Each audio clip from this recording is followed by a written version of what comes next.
Assalamualaikum warahmatullahi wabarakatuh. Perkenalkan, saya Ayu Sarinawati dari jurusan Pendidikan Guru Madrasah Ibtidaiyah.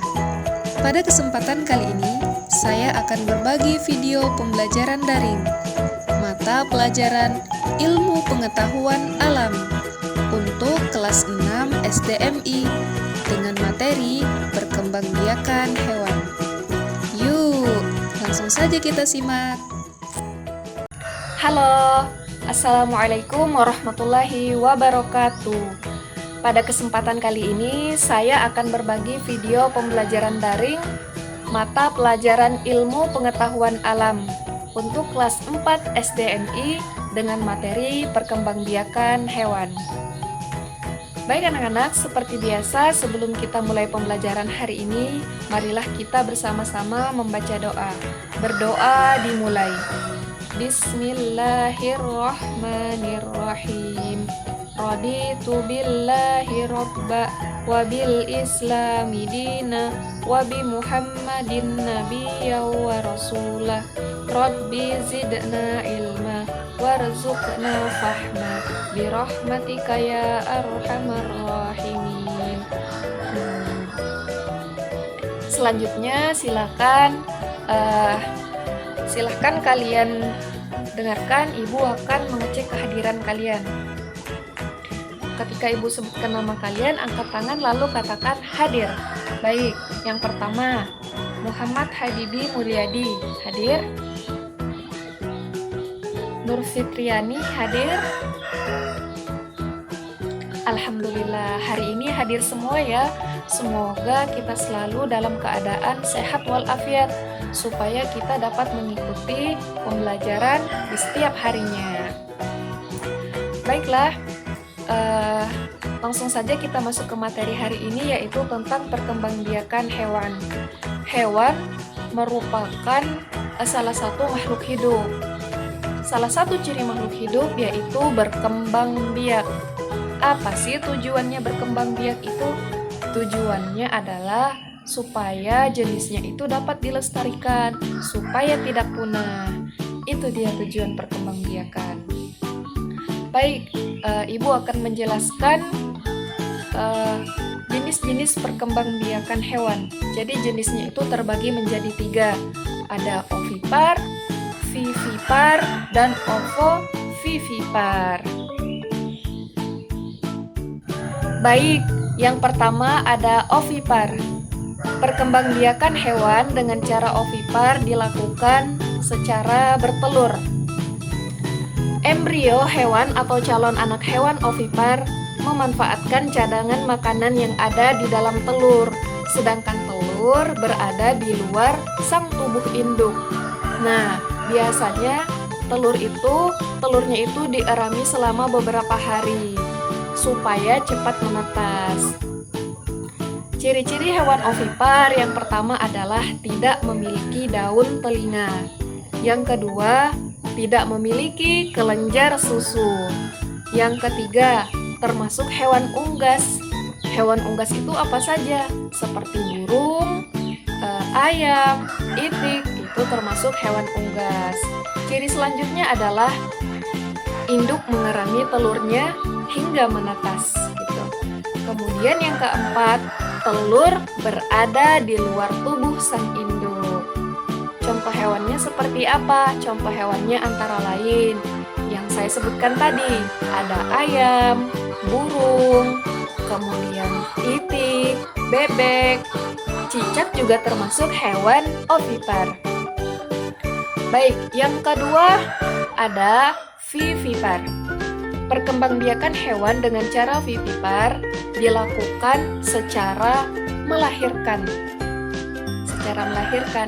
Jadi, si embrio atau calon anak hewan itu berada di dalam perut sang induk. Kemudian, embrio ini mendapatkan asupan makanan melalui plasenta. Begitu ya. Adapun ciri-cirinya, yang pertama, hewan ini memiliki daun telinga. Yang kedua, hewan ini memiliki kelenjar susu, sehingga dia termasuk sebagai hewan mamalia atau hewan yang menyusui. Ciri selanjutnya adalah tubuhnya tertutupi oleh rambut, tetapi bukan rambut seperti manusia. Rambutnya biasa kita sebut dengan bulu, misalnya bulu kucing, tapi di dalam biologi itu disebut dengan rambut. Kemudian ciri selanjutnya ada calon individu baru berkembang di dalam tubuh sang induk. Nanti setelah cukup umur, baru sang induk melahirkan anaknya, gitu. Contohnya seperti apa? Contohnya antara lain kucing, sapi, ada juga gajah. Nah, itu termasuk contoh hewan yang berkembang biak dengan cara melahirkan. Selanjutnya yang terakhir ada perkembangbiakan hewan dengan cara ovovivipar. Jadi ini gabungan dari dua perkembangbiakan secara bertelur dan juga melahirkan. Maksudnya di sini hewannya itu calon anak hewan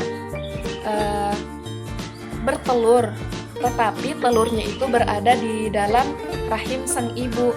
Tidak berada di dalam rahim, berada di dalam tubuh sang induk. Nah, setelah cukup umur, nanti telurnya itu menetas di dalam perut, kemudian keluar. Nah, itu disebut dengan melahirkan. Jadi telurnya itu tidak berada di luar, melainkan berada di dalam perut sang ibu. Begitu. Adapun ciri-cirinya yaitu hewan ini berkembang biak dengan cara generatif. Apa itu generatif? Generatif itu artinya berkembang biak dengan cara bertemunya sel kelamin jantan dan sel kelamin betina. Kemudian ciri selanjutnya ada berdarah dingin. Maksudnya berdarah dingin di sini suhu tubuh si hewan ini menyesuaikan atau dipengaruhi oleh suhu di lingkungan sekitarnya. Kemudian ciri selanjutnya, hewan ini tidak memiliki rahim. Nah, gitu ya. Apa sih contoh hewannya? Contoh hewannya yaitu ular, buaya, kemudian kadal. Nah, itu adalah contoh hewan yang berkembang biak dengan cara melahirkan dan juga bertelur. Baiklah, itu pelajaran kita untuk hari ini. Selanjutnya Ibu akan membuat kesimpulan. Tadi kita belajar tentang perkembangbiakan hewan. Perkembangbiakan hewan itu terbagi menjadi 3. Ada ovipar, vivipar, dan ovovivipar. Nah, mungkin itu saja yang dapat Ibu sampaikan. Selanjutnya, silahkan kalian, Ibu akan memberikan kalian tugas. Nah, disimak ini videonya, disimak ini penjelasan mengenai videonya. Nih, ada Ibu jelaskan. Baik, tugas kalian adalah amatilah hewan-hewan di lingkungan sekitar rumah kalian. Kemudian catat dan golongkan berdasarkan cara perkembangbiakannya. Nah, di sini ada kolom nomor, nama hewan, jenis perkembangbiakannya. Di sini ada ovipar, vivipar, dan ovovivipar. Caranya adalah kalian tulis nama hewan, kemudian dicentang sesuai dengan cara perkembangbiakan hewan tersebut. Oke, selamat mengerjakan semuanya. Baik, terima kasih. Mungkin itu saja untuk pembelajaran hari ini. Jika kalian ada yang ingin ditanyakan, silakan bertanya di grup WhatsApp. Nanti kita akan membahasnya bersama-sama. Sebelum kita menutup pelajaran hari ini, marilah kita bersama-sama membaca doa. Berdoa dimulai. Bismillahirrahmanirrahim. Allahumma arinal haqqa haqqa warzuqna ittiba'ah wa arinal batila batila warzuqna ijtinabah birahmatika ya arhamar rahimin. Amin. Demikian hari ini. Salah hilap saya mohon maaf. Wassalamualaikum warahmatullahi wabarakatuh.